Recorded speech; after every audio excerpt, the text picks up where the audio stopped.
better.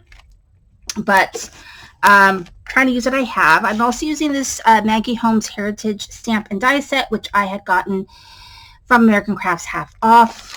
And I'm also using a couple sticker sheets.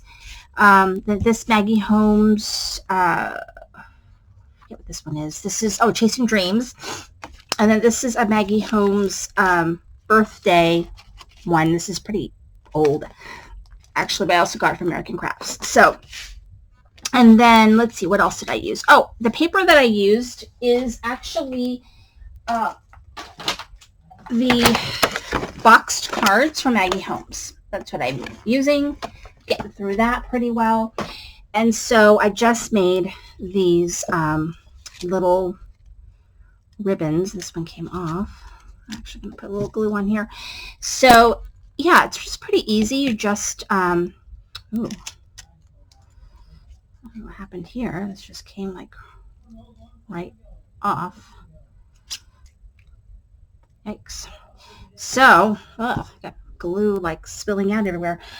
So all you have to do is, wiping the glue off here, is just cut your ribbons, and then you have your stickers and your images, and you just start playing. It's pretty easy.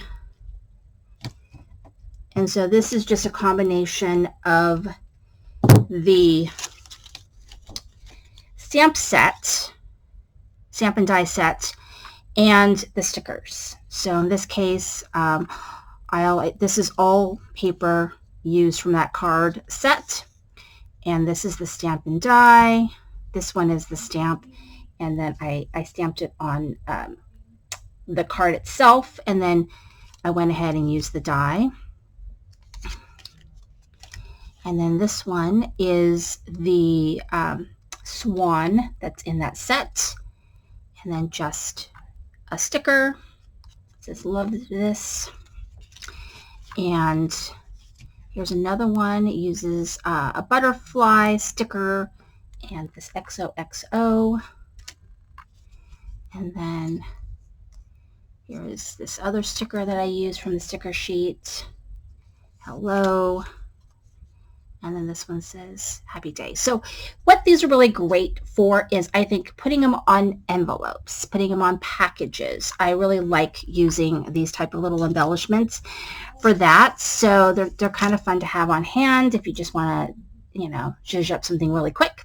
Anyway, that's my project for the day. Super easy and fun. Thank you for watching. This is Cindy Crane with the Heart.